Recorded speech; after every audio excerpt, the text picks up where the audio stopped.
இன்னும் சிறிது காலத்தில் நான் விண்ணுலகையும் மண்ணுலகையும் கடந்து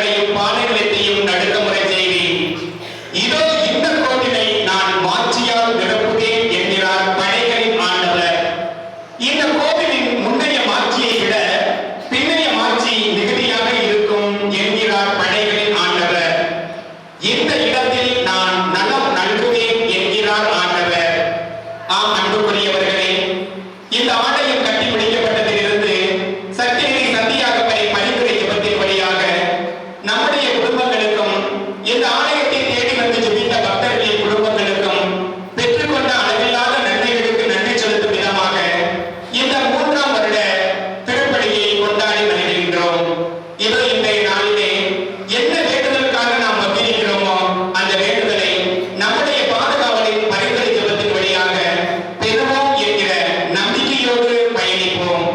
பூசை பலிபோல் பாக்கிய செல்வம் இப்புவியில் இல்லை, இப்புவி நிறைய பொன் தந்தாலும் அப்பலி கீழில்லை என்பதன் பொருள் உணர்வோம்.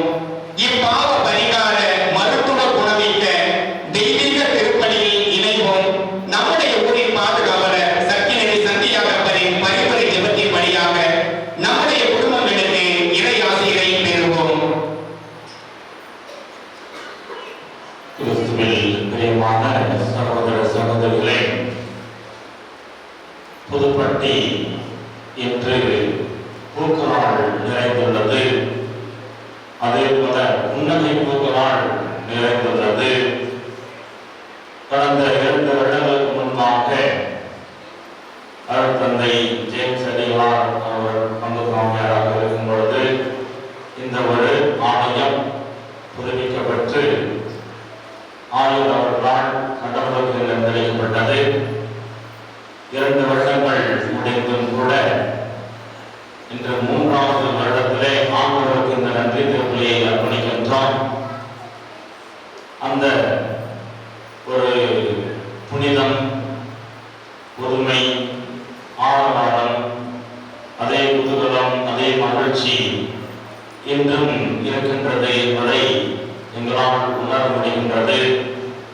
2 வருஷம் ஆனாலும் 3வது வருஷத்துல அடியெடுத்து வச்சாச்சு. இன்னைக்கு தான் புதிய கோயில் கட்டப்பட்டு திறக்கப்பட்டு இருப்பது போல ஒரு அமைப்பு, உங்களுடைய உற்சாகம், ஒன்றிணைப்பு, ஆரவாரம், ஆண்டவர் மீது இருக்கின்ற அந்த பற்று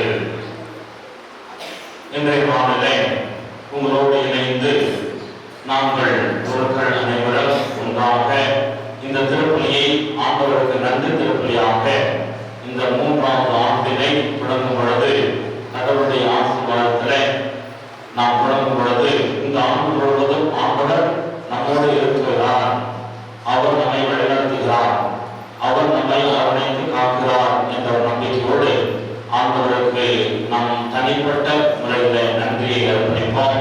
நம்முடைய குடும்பங்கள் மூலமாக நன்றி காணிக்கை அர்ப்பணித்து ஆண்டவர் நம்மோடு இருக்கிறார், அவருடைய நம்பிக்கையில தொடர்ந்து நாம் சார்ந்து பகர்ந்து ஆண்டவர் ஆலயத்தில் இருக்கிறார், நம்மில இருக்கிறார், நம்மளுடைய அனுபவத்தில் இருக்கிறார், நம்மளுடைய அன்பில் இருக்கிறார், நம்மளுடைய உறவில் இருக்கிறார் என்பதை நாம் நினைத்து பார்த்து ஆண்டவர் நன்றி கூறுவோம். ஆண்டவருடைய திருப்பிரசன்னம் இந்த ஆலயத்திலிருந்து நம் அனைவரையும் ஈர்த்து அரவணைத்து காக்க வேண்டும் என்று இந்த திருப்பலிகளை சிறப்பாக கொண்டாடுவோம்.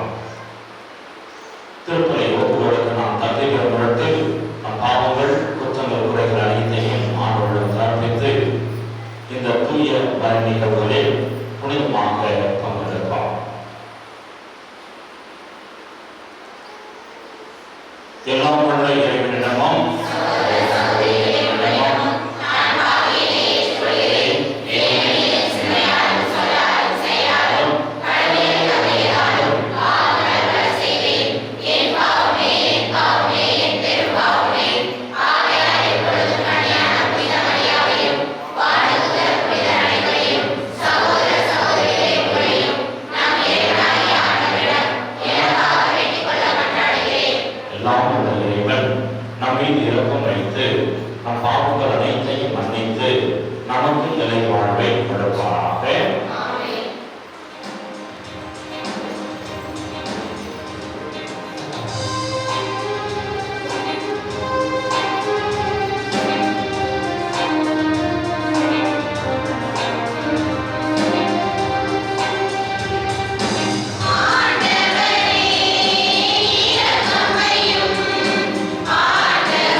என்றென்றும் உள்ள எல்லாம் உள்ள இறைவா,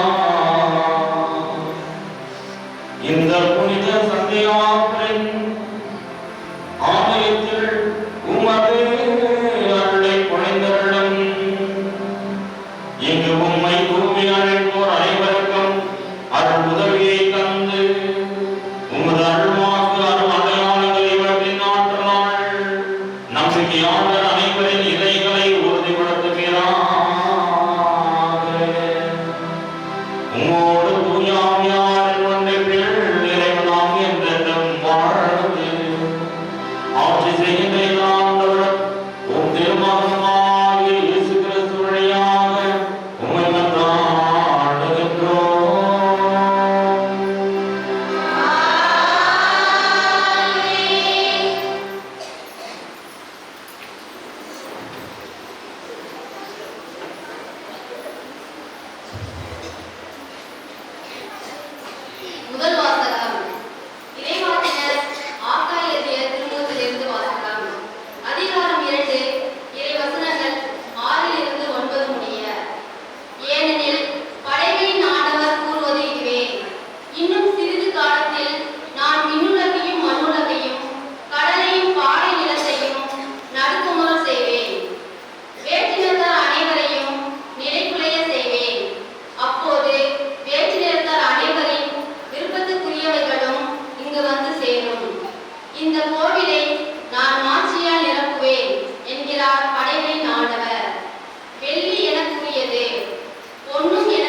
ஆண்டவரை சூழலோடு இருப்பாராக.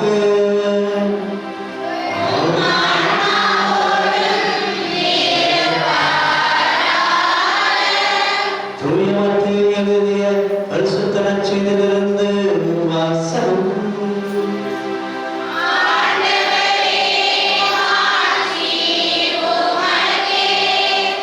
மத்திய எழுதிய நற்செய்தி அதிகாரம் 4 வசனங்கள் 24 29 முடியும். அக்காலத்தில் இயேசு கூறியது, நான் சொல்லும் வார்த்தைகளை கேட்டு இவற்றின்படி செயல்படுகிற எவர் பாறையின் மீது தன் வீட்டை கட்டிய அறிவாளிக்கு ஒப்பாவர். மழை பெய்தது, ஆறு பெருக்கெடுத்து ஓடியது, பெருங்காற்று வீசியது, அவ்வீட்டின் மேல் முழுதையும் அது விழவில்லை. ஏனெனில் பாறையின் மீது அதன் அடித்தளம் இடப்பட்டிருந்தது. நான் சொல்லும் இந்த வார்த்தையை கேட்டு இவற்றின்படி செயல்படாத எவரும் மணல் மீது தம் வீட்டை கட்டிய அறிவாளிக்கு ஒப்பாவர். மழை பெய்தது, ஆறு பெருக்கெடுத்து ஓடியது, பெருங்காற்று வீசியது, அவை அவ்வீட்டை தாக்க அது விழுந்தது. இவ்வாறு பேரழிவு இருந்தது. இவ்வாறு உரையாற்றி முடித்த போது அவரது போதனையை கேட்ட மக்கள் கூட்டத்தினர் வியப்பில் ஆழ்ந்தனர். ஏனெனில் அவர்கள் தம் மறைநூல் அறிஞரை போலற்றி அதிகாரத்தோடு அவர்களுக்கு அவர் கற்பித்தார். ஆண்டவரின் அருள்வாக்கு.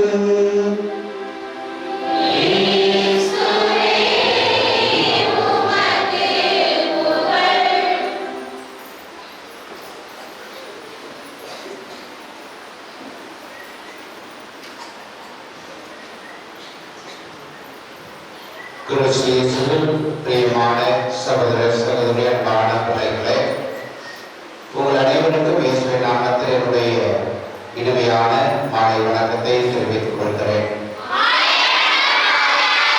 என்ன எப்படிலாம் நல்லா இருக்கிறீங்களா? Very good.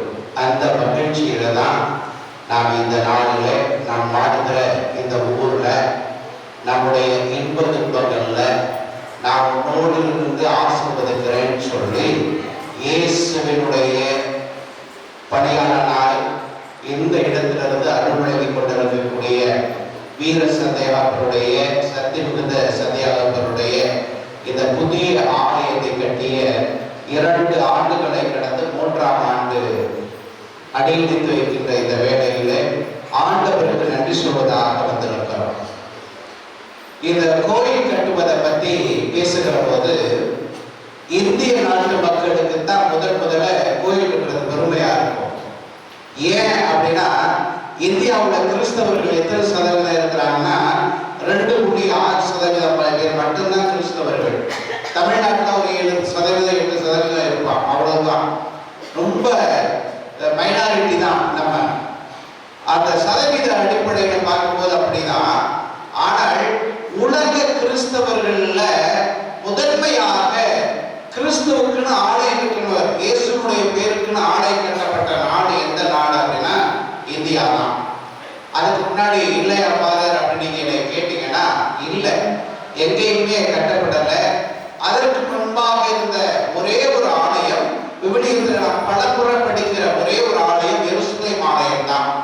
எருசலேம் ஆலயம் ஆண்டவர் இயேசு யூத குலத்துல பிறந்ததுனால நீங்கள் நானும் தமிழ் மக்கள், தமிழ் மொழி, தமிழ் கலாச்சாரத்துல தமிழர்கள் அழைக்கப்படுவது போல இயேசு யூத குலத்துல பிறந்து வளர்ந்தத அந்த யூத மக்கள் அவர்களுக்கென ஒரு ஆலயத்தை கட்டினார்கள். அதுதான் எருசலேம் ஆலயம். யாவே இறைவனுடைய பிரசனம் அங்க இருக்குன்னு அவங்க நினைச்சாங்க. அதனால அந்த ஆலயத்திற்கு அவர்கள் வழிபட்டார்கள். அதை விடுத்து எல்லா இடத்துலையும் ஆலயம் அவர்கள் கட்டல. நம்ம ஊர்ல இருக்கிறது கூட அவங்க ஊர்ல இல்ல. நம்ம ஊர்ல என்ன ஒரு பழமொழி இருக்குது, சொல்லாடல், கோயில் இல்லாத ஊர்ல குடியிருக்க கூடாது. இந்த சொல்லாடல் அவங்களுக்கு இல்ல. அதனால நம்ம எங்க போனோம்னா, சின்ன ஒரு நாடு குடும்பம் இருந்தாலும் ஒரு சிலுவத்தின, ஒரு குடும்பம் இருந்தாலும் ஒரு சாமி போட்டா ஒரு சிலுவை அப்படின்னு வச்சிருவோம். இது நம்முடைய கலாச்சாரம். யூதர்களுக்கு அப்படியெல்லாம் இல்லை.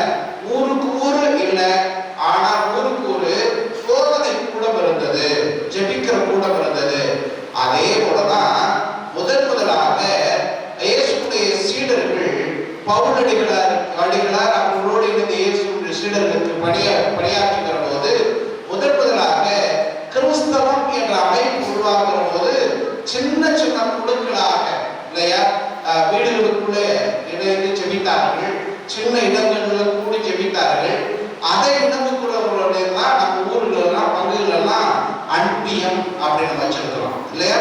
அன்பியங்கிறது எதை குறிக்கிறது அப்படின்னா, தொடக்கத்துல கிறிஸ்துவ சமூகம் எப்படிப்பட்ட சமூகமாக இருந்தது, சின்ன சின்ன குழுக்களாக இருந்து ஆண்டவரை நினைவு கூர்ந்தது, ஆண்டவர் சொன்ன வார்த்தையை வாழ்வாக்க முயற்சி செய்தது. அப்படின்னா தொடக்கத்தில் அப்படி இருந்தவங்க இயேசுடைய சீடர்கள் பல நாடுகளுக்கு சென்றார்கள், பல திசைகளுக்கு சென்றார்கள்.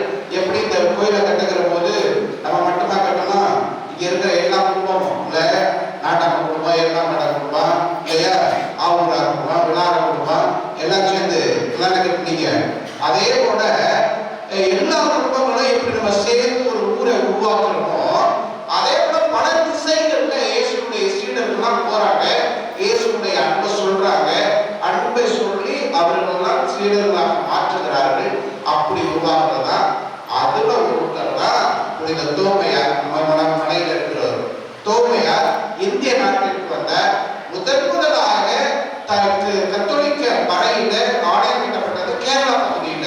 அவர் நடி எடுத்து வைத்து முதலாக கேரளாவில தான் இந்த ஆலயம் கட்டப்பட்டது. அதற்கு பிறகுதான் உலக எங்காமே அரசர்களால, பெரிய பெரிய தர்மத்திரிகளால, பணக்காரர்களால அவர்கள் வாழ்ந்த காலத்துல அவர்களுடைய வசதிக்கு ஏற்றவாறு ஆலயம் கட்டப்பட்டது. அதே போலதான் இந்த நாள்ல நாம் கடவுளுக்கு நன்றி சொல்லுகிறோம். என்ன ஏன் கடவுளுக்கு நன்றி சொல்லுகிறோம் அப்படின்னா, சேகர் ரோஷினி கல்யாணம் பண்ணியா, எத்தனை முடிச்சு போட்ட? 3 முடிச்சா? முடிச்சு போட்டியா செயினை போட்டியா? இப்ப என்ன முடிச்சா படம் படிக்கிறேன், செயினை போட்டு டக்குன்னு ஆடு மாடுக்கு செயினை போடுறாங்க போட்டாடுறாங்க. நான் கல்யாணம் பண்ணிருக்கும் போது கிட்ட போறேன், டேய் என்னடா செயினுக்கு மாடுக்கு செயின் போடுறாங்க போடுற, முடிச்ச போட்டு சொல்றான். 3 முடிச்சுக்கு என்ன அர்த்தம் தெரியுமா? தெரியாதா? தெரியாத? அடா பாவியடா, 3 முடிச்சு போட்டு புள்ளையடா பேத்து எல்லாம் பண்ணிட்டீங்க, இன்னும் இது தெரியாம இருக்கிறீங்களே. முதல் முடிச்சு ஒரு படத்துல ஒரு பாட்டுல கூட வருதப்பா, டுப்டுப்னு ஒரு படம், இந்த மாதவங்க ஜோதிகாவும் நடிச்ச படம், அதுல கூட அந்த பாட்டு வருது பாரு. இதெல்லாம் ஜாமியார் படம்னா பார்த்து சொல்றாரு. அப்படிதான் முதல் முடிச்சு யாருக்கு? நம்ம ஆன்மீகத்துல, அவன் சினிமா டாமா வச்சிருப்பான். நம்ம ஆன்மீகத்துல கடவுளுடைய முன்னிலையில உனக்கும் எனக்கும். இப்ப ரோஷினி சொன்னா, ரோஷினி நீங்க வந்திருக்கியா? Very good. ரோஷினிக்கு சேகரும் இல்லையா? கடவுள் முன்னிலை முதல் முடிச்சு. 2வது முடிச்சு என்ன அப்படின்னா, நான் என்னை உனக்கு கொடுத்தேன், நீ என்ன பண்ணணும்? என்னைய உன்னைய அடே பாவிகளா, யாருக்கும் கொடுக்க மாட்டீங்கள?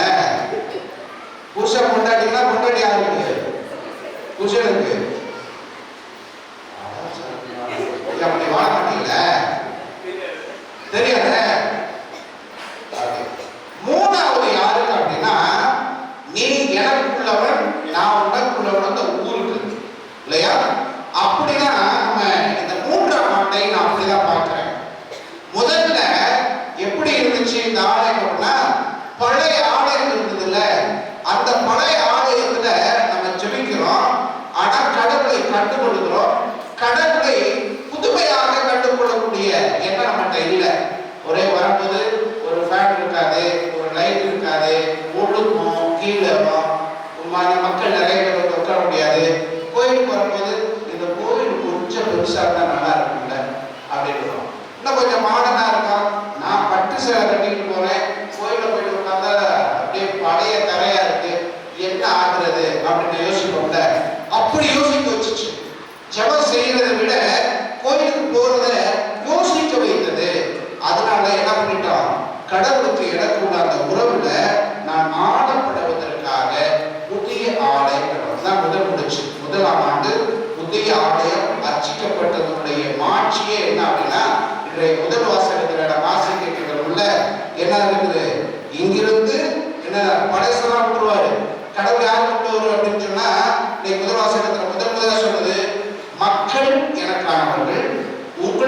இருக்கின்ற பொன்பொருள் இல்லையா?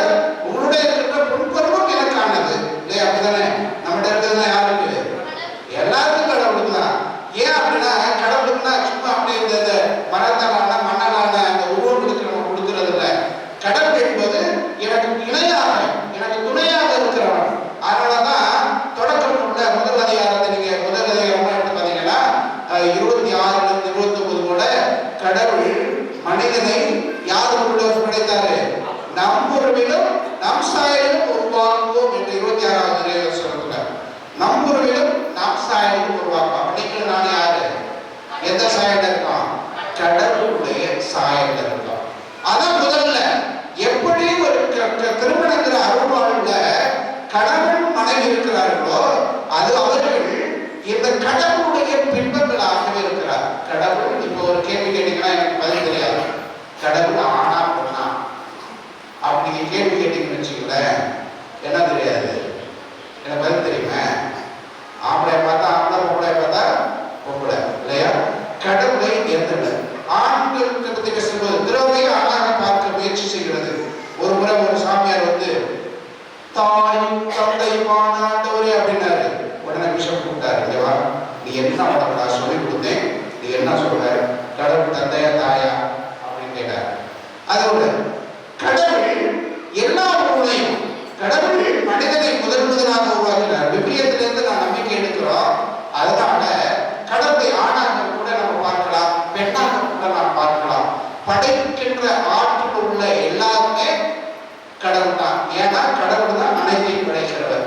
அதனால கடவுளுடைய சாயல்ல இருக்கிற மனிதர்கள் ஒன்று கூடுகிற போது என்ன ஆவாங்க? என்ன பண்பு வரும்? என்ன பண்பு வரும்? கடவுளுடைய சாயலாம் ஒன்னா கூடுகிற போது என்ன பண்பு வரும்? சாத்தானுடைய பண்பு வருமா? கடவுளுடைய பண்பு தான் வரும். நம்ம குழந்தை பெற்றிருக்கும் போது இல்லையா? குழந்தை பெற்றிருக்கும் போது எங்க அற்புதம் கொண்டாடி இருக்காதா? இருக்கா இல்லையா? இப்ப அவனுக்கு குழந்தை பிறந்துச்சுல்ல, இப்ப குழந்தை பிறந்து எத்தனை மாசம் ஆச்சு? 6 மாசம் ஆச்சு. உன் குழந்தைய பார்க்க வந்தவங்க என்ன சொன்னாங்க? அப்பா வீட்டுக்காரமா இருக்கிறதெல்லாம் அப்பா தான். அவங்க கொடுப்போம். நீங்க என்ன கொடுப்போம்? அப்பா என்ன கொடுப்போம்? பிச்சைப்பட்டியா கொடுப்போம். பிச்சைப்பட்டியாங்க வந்தாங்கன்னா அவங்க என்ன சொல்லுவாங்க? அப்பனை அப்படியே குடிச்சு வச்சிருக்காங்க அப்படிவாங்க. அவங்க வீட்டுக்கு மணியன் தூக்கா மஞ்சப்பட்டியா? மஞ்சப்பட்டியில இருந்து வந்தாங்கன்னா அவங்க என்ன சொல்லுவாங்க? உன்னை மாற்றமே இருக்கு. அவன் மட்டும் சொல்ல மாட்டேன், ஊர்ல போய் சொல்லுவேன், நம்ம ஆத்தா மாட்டமே பிள்ளை இருக்கு அப்படின்னா. ஆம்பளை பிள்ளை எப்படி ஆத்தா மாட்டாங்க அப்படி கேட்க முடியாது. சாரி, யாருக்கு எந்த நிலையில இருந்து பார்க்கிறோமோ அந்த நிலையில இருந்து அந்த சாயம். நான் கடவுளை மனிதனாக பார்த்தா ஆணாக பார்த்தா ஆண் தான் கடவுள். நான் மனிதனை வந்து பெண்ணாக பார்த்தா பெண்ணாக தான் கடவுள். ஆனால் எந்த நிலையில இருந்தாலும் அவனுடைய பண்பு எதுவாக இருக்கும் அப்படின்னா கடவுளுடைய சாயம். எப்படி பிள்ளையுடைய பண்பை கடவுள் பெற்றோருடைய சாயலாக நான் பார்க்கிறோம். அப்பனை அப்படியே முடிச்சு வச்சிருக்கிறார், ஆய் அப்படியே முடிச்சு வச்சிருக்கிறார் அப்படின்னு நம்ம பார்க்கிற போல நம்ம ஊர்ல இருக்கிற ஆலயத்துடைய சாயம் தான் நம்ம சாயம் இல்லையா? நம்ம ஆலயத்துடைய சாயம் தான். நம்ம முறைக்கு பக்கசம் மேல வந்த புதுசுல ஒரு ஊரை பத்தி சொல்லுவாங்க தானே? என்னை பத்தி உங்கள்கிட்ட சொல்லியிருப்பாங்க. நான் வந்தோடனே இந்த சமயம் பயணமா திருப்பாயா அப்படின்னு சொல்லியிருப்பாங்க. பள்ளிக்கூடத்துல இருந்து வர்றாயா, வாத்தியெல்லாம் கசைக்கு புளிச்சாயா, அதே மாதிரி உங்களை புளிச்சுக்குவாயா அப்படின்னு சொன்னீங்க தானே? இன்னைக்கு அப்படியே நான் இருக்கிறேன். அதுதான் இப்ப நான் வரும்போது ஒரு ஊருக்கு ஒரு சாயம் சொல்லியிருப்பாங்கல்ல. மற்றவங்க ஊர் நாட்டை கூட்டம்லாம் கூட்டும் போது அப்பா இந்த ஊருக்காரங்களா அடங்க மாட்டாங்க சாமி, அவங்க அப்படி சாமி இப்படி சாமி இல்லை. அதே மாதிரி ஒரு சாயம் கூட சொல்லியிருப்பாங்கல்ல. உடனே நான் கேட்டேன், அந்த ஊர்ல என்ன அப்படின்னாரு அப்படின்னு. வீர சந்தையா இருப்பேன். அவன் வீரம்னா எப்படி இருப்பேன்? சொங்கியா இருப்பேன், தங்கியா இருப்பேன். சந்தியா இருக்கிற அவன் எப்படி பார்க்கறானோ, சக்தி நிறைந்த சந்தியாவை பார்க்கறானோ அதே மாதிரி இருக்கும். அந்த சக்தி இருக்குல்ல, அதை யாராவது தெரியாது. அப்ப எப்படியோ உள்ள அப்படிதான் உறிச்சு வச்சுக்கிட்டு இருப்பாங்க இல்லையா? எங்க ஊர்ல ஒருத்தர் இருந்தா ராஜேந்திரன் அப்படின்னு சொல்லி என் கிளாஸ்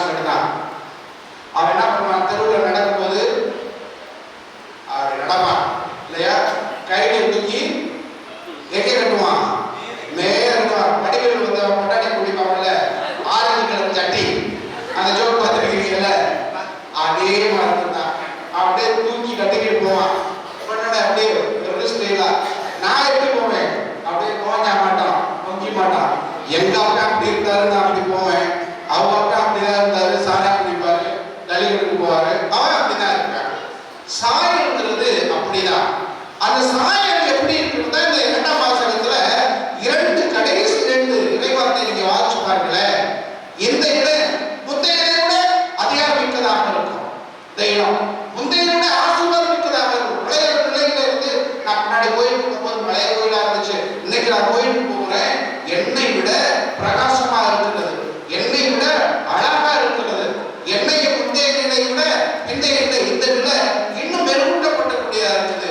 நான் இப்ப கடவுள்கிட்ட எளிமையா பேச முடியும். இந்த இடத்தை பத்தி பேசல, இந்த இடம் எப்படி மெருகூட்டப்பட்டு அளவுடப்பட்டு இருக்கிறதோ அதுபோல என்னுடைய வாழ்வையும் கடவுள் அளவுள்ளதாக மாற்றுவார். அப்படிங்கிற எண்ணம் நமக்கு உருவாகிற போது கடைசி இறைவார்த்தை நீங்க பாத்தீங்கன்னா முதல் வாசகத்துல கடைசியில எங்கிருந்து நான் உன்னை ஆசிரிப்பேன், இந்த இடத்திலிருந்து நான் உன்னை ஆசிரிப்பேன். கடவுள் அதான் சொல்றார், இந்த இடத்திலிருந்து நான் உன்னை ஆசிரிப்பேன். அந்த இடத்துல தான் நீங்களும் நான் வந்திருக்கிறோம். எதுக்கு? ஆண்டவரே, இந்த இடத்திலிருந்து எங்களை ஆசீர்வதிக்கிறீங்க, என்னை ஆசீர்வதிக்கிறீங்க, என் உழைப்பை ஆசீர்வதிக்கிறீங்க, என் சொந்த பந்தங்களை, என் பிள்ளைகளை, என் பெற்றோரை, நாங்கள் செய்கிற அன்றாட செயல்களை ஆசீர்வதிக்கிறீங்க. இதுக்கெல்லாம் ஆண்டவரை நன்றி சொல்லுகிறோம்னு சொல்லி நாம் வருகிறோம். அதனால நாங்கள் படிக்கிற போதுதான் பாறை மீது கட்டப்பட்ட ஒரு கட்டிடம். இது மண்ணில செங்கல்ல கட்டப்பட்டு இருக்கிறது. ஆனா அந்த பாறை எதற்கு அடையாளமாக இருக்குன்னா நம்முடைய நம்பிக்கை வாழ்வுக்கு அடையாளமாக இருக்கிறது. வர மாமியா கழுத போல ஆனாலாம். ஏன் இந்த பழமொழி வந்துச்சு தெரியுமா? ஏன் இந்த பழமொழி வந்துச்சு தெரியுமா? மனுஷன் என்ன சாப்பிடுவேன்? சோறு. கழுத பேப்பரு, கழனி தண்ணி இல்லையா? அந்த காலத்துல கல்யாணம் பண்ணி மாமியார் வீட்டுக்கு விருந்துக்கு போவாங்கலாம் இல்லையா? நீங்களாம் கூட்டிட்டு போனீங்களா இல்லையா? போனீங்களா? அவங்க மாமியார் வீட்டு என்ன சாப்பிட்டீங்க? எத்தனை நாளைக்கு? 3 நாளைக்கு. அதே 30 நாள் ஆச்சுன்னா கிடைச்சிருக்குமா? அதான் வர மாமியா கழுத போறாங்க. மாமியா முதல் நாள்ல போனா எங்க அப்பா சொல்லுவாரு, ஒரு கோப்பையில 50 குழிப்பணியாரம் வச்சு எருமெண்ணெய் கொடுத்தா மாமியா இல்லையா? எருமெண்ணெய்ல நினைச்சு சாப்பிட்டாராம். 5வது பிள்ளை, நான் 5வது பிள்ளை, 5வது பிள்ளை பத்து மாமியா வீட்டுக்கு போனாராம். எங்க மாமியா எங்க அப்பா எங்க அம்மா என்ன பிடிச்சா ஒரு சொப்பட தண்ணி கொத்து வச்சுச்சான். அதுதான் வர மாமியா அப்படிதான் நம்முடைய வாழ்வு சில நேரங்கள்ல இருக்கும். அதுதான் டெம்ப்டேஷன் சொல்லி ஆங்கிலத்தில் சொல்லுவாங்க. சோதனை, சாத்தானுடைய சோதனை. அப்படி அல்ல. நீங்களும் நானும் நம்புகிற கடவுள் எப்படிப்பட்ட கடவுள் அப்படின்னா 40 நாள் உண்ணா நோன்பு இல்லையா? பசி வந்தா என்ன இருக்கும்? 10 பறக்குங்கிறத 40 நாள் உண்ணா நோன்பு. சாப்பிடவே இல்லை மனுஷன், தண்ணியும் குடிக்கல, சாப்பிடல. அப்படி பசியா இருக்கிறவனுக்கு சோதனை வந்துச்சு. என்ன சோதனை? இந்த கல்லை அப்பமா மாத்தி தர, நீ சாப்பிடுப்பா அப்படின்னு சோதனை. 2வது பட்டணத்துக்குலாம் அதிகாரியா உடைய மாத்திரை சோதனை. இப்படி சோதனை வந்துச்சு. எல்லாத்துக்கும் சரின்னு சொன்னாரா? இல்ல. நம்ம தவக்காலத்துல ஒரே ஒரு நாள், என்னைக்கு? வெள்ளிக்கிழமை இல்லையா? விரதம் இருந்தா நமக்கு என்ன இருக்கும்? 11 மணிக்கெல்லாம் அப்பா எப்பா என்ன ஆச்சு? நானா மலைச்சியை பார்க்க ஆரம்பிச்சோமே. 11 மணி ஆச்சா? ஐயோ சாப்பிட்டியா? சாப்பிட்டா யார் பார்த்துட்டாங்கன்னா என்ன ஆகுது அப்படின்னு கொஞ்சம் என்னதான் சமைச்சிட்டியா? அம்மா ஆயிட்டே இருக்குமா? 12 மணி ஆச்சு, நான் குடிச்சிட்டு வந்துடுறேன், அதுக்குள்ள ரெடியாகி அப்படின்னு சொல்லி நமக்கு இருக்க முடியாது இல்லையா? அதுக்குள்ள ஒரு லெமன் டீ, அதுக்குள்ள 2 பிஸ்கெட்டு, ரூபா கூட்டிட்டு ஒரு பண்ணு, ஏதாவது சாப்பிட்டு ஏதாவது பண்ணிடுவோம். ஆனா கடவுள் பாருங்க, ஆண்டவர் பாருங்க, 40 நாள் மனுஷன் தண்ணி குடிக்கல, சாப்பிட முடியல, சோதனை வருது. அடா நட்டு போல நம்ம என்ன பண்ணிடலாம்? லட்டு போல எங்க காய்கறிக்காரமா பேத்தி 2 பேரும் வந்துச்சு 5 போன நகை கேட்டாங்க 2 பேரும் அது மாட்டான் வந்தாங்க. அதே மாதிரி என்ன பண்ணிருக்கோம், கடவுள் கேட்கறோம்னா டக்குன்னு என்ன பண்ணிருக்கலாம், சாப்பிட்டுக்கலாம், அது கொடுக்குற பதவி வாங்கிக்கலாம். ஆனா அதெல்லாம் அந்த டெம்ப்டேஷனுக்கு அந்த சோதனைக்கு என்ன பண்ண உட்படவே இல்லை. அதனாலதான் விண்ணகத்தில் இருக்கிற தந்தையை சொல்லும் போது சோதனைக்கு உட்படுத்தாதபடி காத்தரன்னு சொல்றோம். அந்த சோதனைக்கு உட்படுத்தப்படல, அதை வெற்றி கொண்டார். வெற்றி கொண்டதுனால அவருக்கு என்ன லட்டு லாபமா கிடைச்சிச்சு, பதவியா கிடைச்சிச்சு, ஒண்ணுமே கிடைக்கல. ஆனால் நிலைத்து நின்ற வாழ்வு கொடுக்கக்கூடியவராக மாறினார். அதுதான் இன்னைக்கு கூட நம்ம இயேசு கிறிஸ்து ஆண்டவர் சொல்றோம். அந்த ஆசீர்வாதம் தான் நமக்கு இருக்கணும். இன்னைக்கு நம்ம வரோம், அன்னைக்கு வரோம், வந்துட்டோம், நமக்கு நிறைய டொனேஷன் வாங்கியிருப்பாங்க, வரி வாங்கியிருப்பாங்க. முடிஞ்சோடனே அண்டா நிறைய 3-4 அண்டாவை பார்த்தேன். என்னது சிக்கன் பிரியாணியா, வெஜிடபிள் பிரியாணி. அப்பா இன்னைக்கு வெஜிடபிள் பிரியாணி எல்லாம் சாப்பிட்டு போலாம், டேபிளா ரெடி ஆயிடுச்சு அப்படிங்கிறது இல்லை. அதனால மட்டும் இல்லை, அது நமக்கு 2வது பட்சம். முதல் பட்சம் எனது நம்பிக்கை நான் காத்துக்கொள்கிறேன். பவுலடிக்கார் சொல்லுவார், நான் ஓடிட்டேன். எவ்வளவு தூரம் ஓடிட்டேன்? வேண்டிய தூரம் ஓடிட்டேன். ஏன் நான் ஓடினேன் அப்படின்னா எனது நம்பிக்கையை காத்துக் கொள்வதற்காக. எனக்கு சோதனை வரலாம், வேதனை வரலாம், நோய் வரலாம், புறம் கூறலாம், துன்பம் வரலாம், துயரம் வரலாம், எல்லா நிலையிலும் இருந்தாலும் எப்படி இருந்து எனக்கு அருள் கொடுக்கப்படுகிறதோ அப்படியே நம்பிக்கையில நான் இருப்பேன் அப்படின்னு சொல்லி இந்த நாளை கடவுள் நம்மை ஆசிரியக்கிறார். நீங்களும் நானும் கடவுளுடைய பிள்ளைகளாக தொடர்ந்து வாழ நமக்கு பாதுகாட இருக்கக்கூடிய இந்த சத்துமிகு சந்தியாகத்தை தொடர்ந்து உங்களுடைய குடும்பங்களை, உங்களை, உங்களுடைய பிள்ளைகளை அருள்நிலை வாழ்விலும் பொருள்நிலை வாழ்விலும் வளம் பெற செய்ய தொடர்ந்து இந்த திருப்பலியை ஜெபிப்போம். ஆமென்.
சகோதரர்களே, என்னுடைய பொழுதுமான திருப்பலி எல்லாம் உள்ள தந்தையாக இறைவனுக்கு என்பதாக சொல்லியுங்கள்.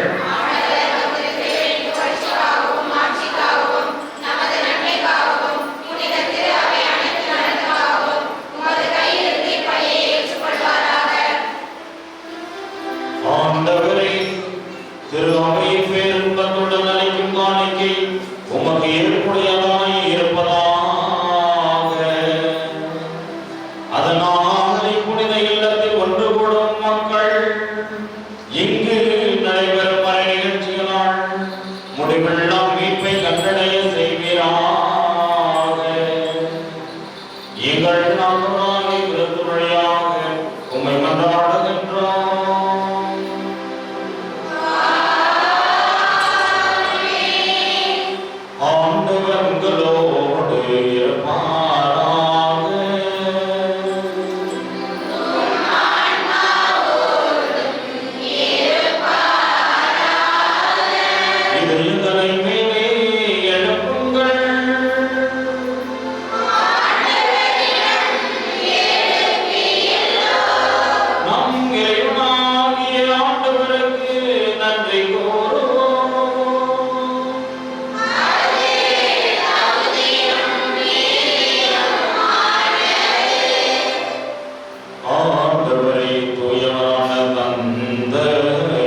எங்கள் கடமையை மீட்புக்குரிய செயலுமாகும்.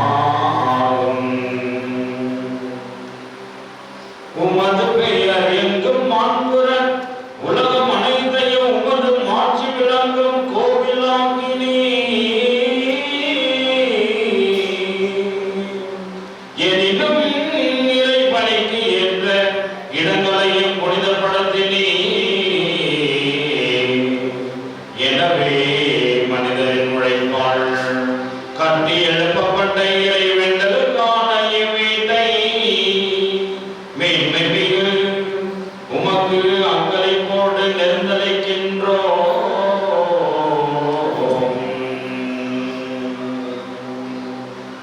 இது மெய்யான கோவிலின் மறைபொருளை குறித்து காட்டி விண்ணக எருசலேமின் முன்னடையாளமாகவும் விளங்குகின்றது.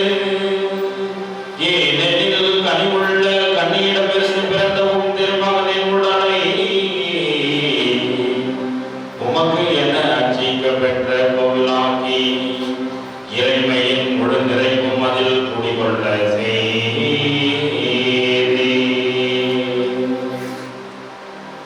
கிறிஸ்து இயேசுவே தலை சிறந்த மூளைக்கல்லாகவும் திருத்துதர்களை அடித்தளமாகவும் கொண்டு நீரை கட்டி எழுப்பிய திரு அவையை புனித நகராக அமைத்துள்ளே.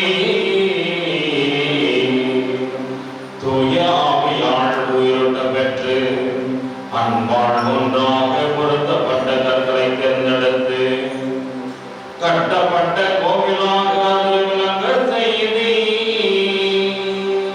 அங்கு நீர் எல்லாருக்கும் எல்லாமாயிருக்கின்றே. அங்கேதான் கிறிஸ்துவின் ஒளி முடிவின்றி சுடர் வீசுகின்றது. அவர் வழியாகவே ஆண்டவரை நாங்களும் வானதூதர்களும்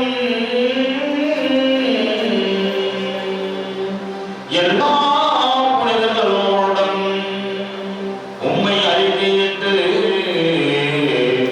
அக்களிப்புடன் போற்றுவதாவது.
ஆண்டவரே, நேர்மையாகவே தூயவர் தூய்மை அனைத்திற்கும் முற்று.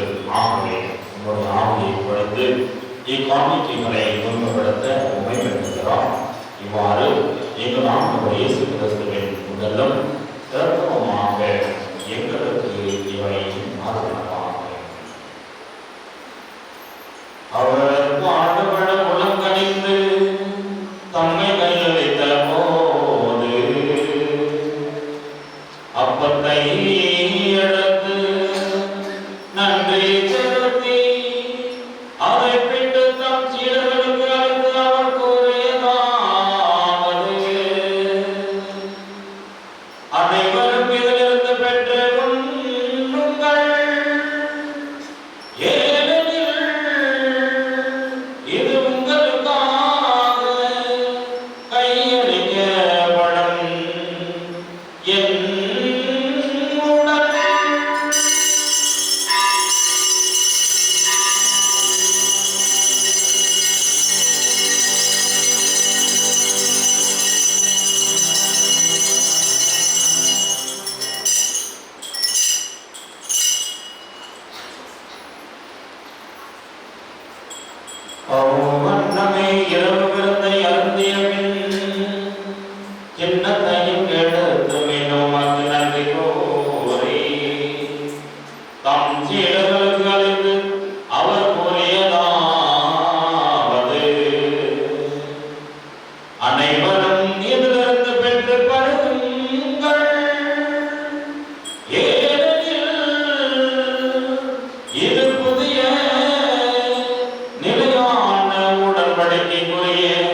கிண்ணத்தை உமக்கு ஒப்புக்கொடுக்கின்றோம். ஒரு திருப்பதென்று உமக்கு கொடுக்கக்கூடிய தகுந்தவர்களை ஏற்றுக்கொண்டீர். எனவே உமக்கு நன்றி செலுத்துகிறார். மேலும் கிறிஸ்துவின் உடலிலும் ரத்தத்திலும் பங்கு கொள்ளும் எங்களை தூய ஆவியால் ஒன்று சேர்க்க வேண்டும் என நீ ஆழ்வியலை நன்றாக அறிகிறோம். ஆண்டவரே, உலகெங்கும் பரவியிருக்கும் உமது திரு ஆலய நினைவு கூறுதலும் எங்கள் திருத்தந்தையிலையும் எங்கள் ஆலயம் ஆகிறார் எல்லா திருநிலையினர் ஆகிய அனைவரோடும் உமது திரு ஆலய அன்பில் நிலை பெற செய்தவர்களும். மேலும் உயிர்த்தெழுவதிலும் உள்ளத்தில் இருக்கிற சகோதர சகோதரிகளே, ஈரத்தோர் அனைவரையும் நெருக்கத்துடன் நினைவு கூர்ந்து உமது திருமகனை ஏற்றாலும் எங்கள் அனைவர் மீதும் இரக்கமாயிரும். கடவுளின் கண்ணித்தாயான புனித மரியா, அவருடைய கணவரான புனித இயேசுவுக்குள் எதிர்த்துதல் நமது ஊரில் பாதுகாவலான சக்திகளின் சதியாப்பர் புனித நேசாய் உலகம் ஊதுவராக புனித அடைபட்டது. நாங்கள் நிறைவான பங்கு கொடுத்ததை பெற்று திருமண சிறுசுடைய அமைப்பு வைத்து வரப்பட உண்மையும் சாடுகின்றோம்.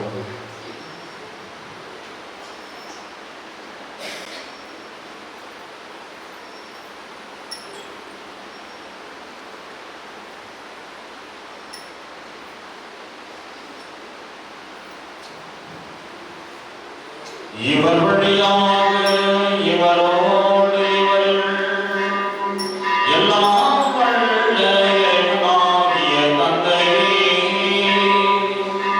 தூய ஆவியாரின் ஒன்றிப்பில் எல்லா புகழும் மாட்சியும் என்றென்றும் உமக்கு உரியதே.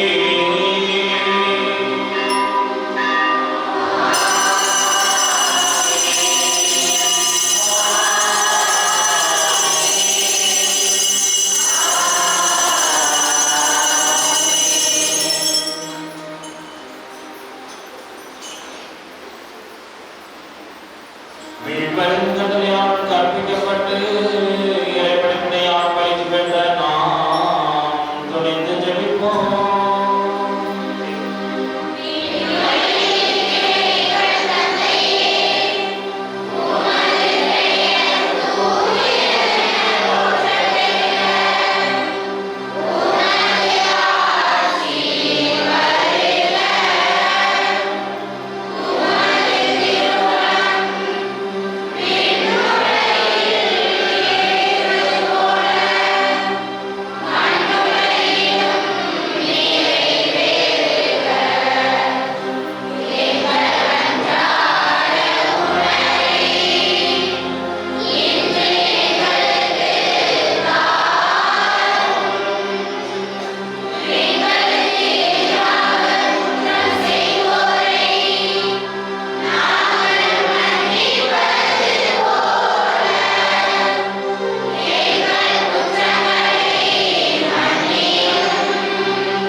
நாங்கள் எதிர்நோக்கி இருக்கும் பெருமத்திற்காகவும் எம் மீட்பராகிய இயேசு கிறிஸ்துவின் வருகைக்காகவும் காத்திருக்கின்றோம்.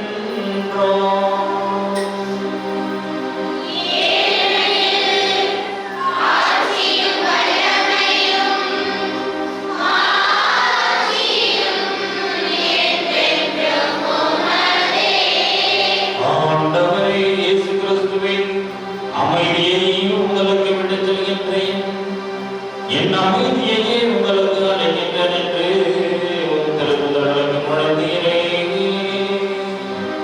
எங்கள் பாவங்களை பாராமல் உமது திருநாமையின் நம்பிக்கையை கண்ணோக்கி உமது திருவுள்ளத்திற்கு ஏற்ப அதற்கு அமைதியையும் ஒற்றுமையும் அளித்தருள்வீராக என்று என்றென்றும் வாழ்ந்து ஆட்சி செய்கின்றவர் நீரே.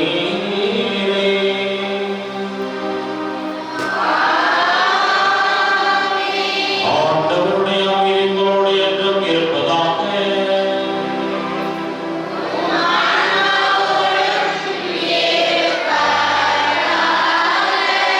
ஒருவருக்கொருவர் இறைவனின் அமைதியை மகிழ்ச்சியோடு பகிர்ந்து கொள்வோம். சமாதானம்.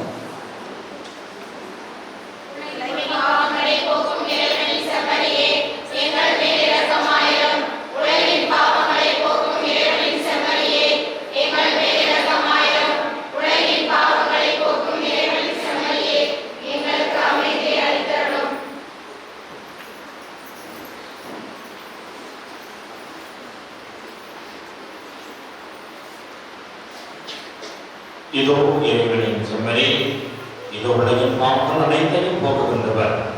இச்செம்மறின் விருந்திற்கு அழைக்கப்பட்ட நாம் ஒவ்வொருவரும் பேர பெற்றோம்.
நமது ஆலயத்தினுடைய 3ஆம் ஆண்டு தொடக்க விழா, 2ஆம் ஆண்டு நிறைவு விழா இந்த நாளிலே நமக்காக ஜெபித்து இந்த 3ஆம் ஆண்டு தொடங்கி வைக்கிற நமது அருட்தந்தையர்கள் அனைவருக்கும் நம் ஊரின் சார்பாக நன்றியையும் பாராட்டுகளையும் தெரிவித்துக் கொள்கின்றோம். இந்த நிகழ்வுக்கு அனுமதி வழங்கிய பங்குத்தந்தை அவர்களுக்கு ஊரின் சார்பாக நன்றியை தெரிவித்துக் கொள்வதோடு இப்பொழுது நமது அருட்தந்தையர்களுக்கு பொன்னாடை அணிவித்து சிறப்பு செய்கின்றோம்.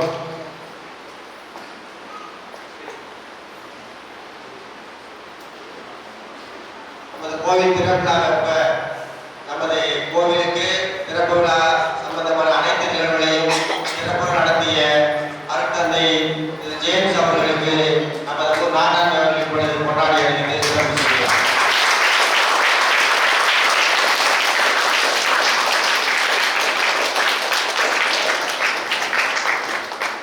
அடுத்ததாக நமது அன்புக்குரிய நண்பர் முத்தாளத்தம் பங்குத்தந்தை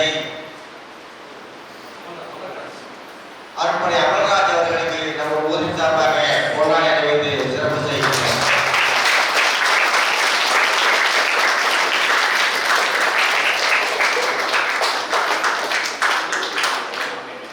நமது பங்கின் உதவி பங்குத்தந்தை நமது ஊருக்கு வாரம் ஒரு முறை விற்பனை வரக்கூடிய நம்ம அருட்தந்தை அவர்களுக்கு நமது ஊர் நாடாண்மை அவர்கள் இப்பொழுது பொன்னாடை அணிவித்து சிறப்பு செய்கிறார்.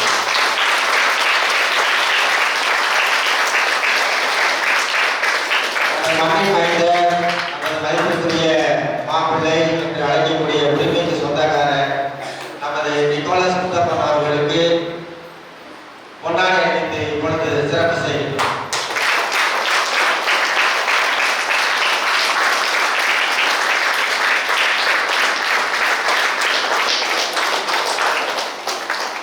அந்த திருப்பலிக்கு எல்லா நேரத்திலும் வந்து இசை மீட்டி நம்மளை கூறச் செய்கின்றவர் அருமையான இசையமைப்பாளர் தம்பி லாரன்ஸ் அவர்களுக்கு இப்பொழுது பொன்னாடை அணிவித்து சிறப்பு செய்கின்றோம்.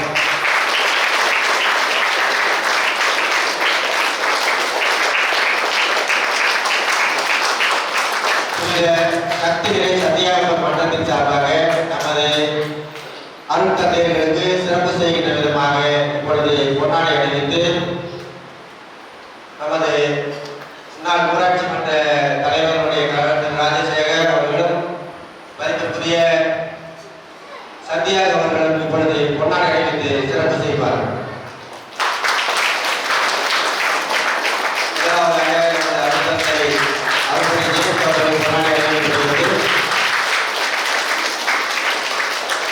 புத்தானந்த பக்கத்தை அமர்ராஜ் அவர்களுக்கு சத்திய சந்தியாபுரம் பக்கத்தின் சார்பாக பொன்னாடை அணிவிக்கப்படுகிறது. உதவி பக்கத்தை ரகு அந்தோனி அவர்களுக்கு பொன்னாடை அணிவிக்கப்படுகிறது. சுத்தப்பன் அவர்களுக்கு பொன்னாடை அணிவித்து சிறப்பு செய்யப்படுகிறது.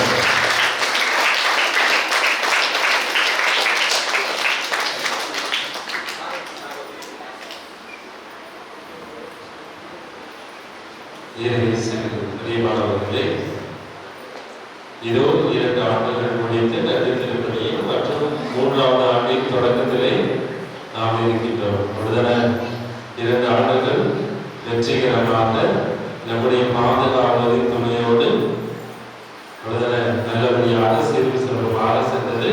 எனவே வருகின்ற ஆண்டும் நம்முடைய பாதுகாவலர் நம் இறைவனிடம் பரிந்து பேசி நாம் ஒவ்வொருவருக்காகவும் நம் ஊரில் உள்ள ஒவ்வொருவருக்காகவும் குடும்பத்திற்காகவும் ஒவ்வொரு நலனுக்காகவும் சிறப்பாக அவர் பரிந்து பேசி நம்முடைய தேவைகளை நிறைவேற்றுவார் என்ற நம்பிக்கையிலே நாம் இந்த ஆண்டிலே அடியெடுத்து வைத்திருக்கின்றோம். எனவே அந்த நம்பிக்கையிலே நாமும் தொடர்ந்து பயணிப்போம்.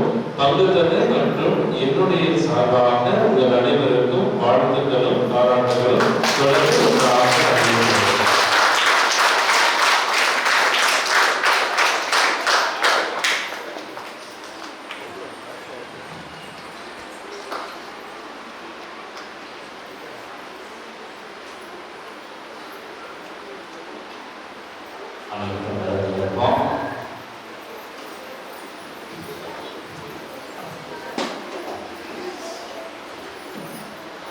மன்றாடுவோமாக. ஆண்டவரே, நாங்கள் உட்கொண்ட திருப்பலி உணவின் வழியாக உண்மையை எங்கள் உள்ளங்களில் வந்தோங்க செய்தருளும். நாங்கள் இப்புனித கோவிலில் உம்மை இடைவிடாது வழிபடவும் திருமுன் புனிதர் அனைவருடனும் உம்மை மாற்றுப்படுத்தவும் அருள்வீராக. எங்கள் ஆண்டவராகிய கிறிஸ்து வழியாக உம்மை மன்றாடுகின்றோம்.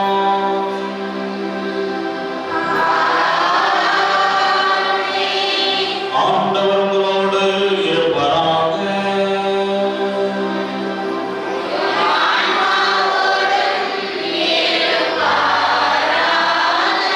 எல்லாம்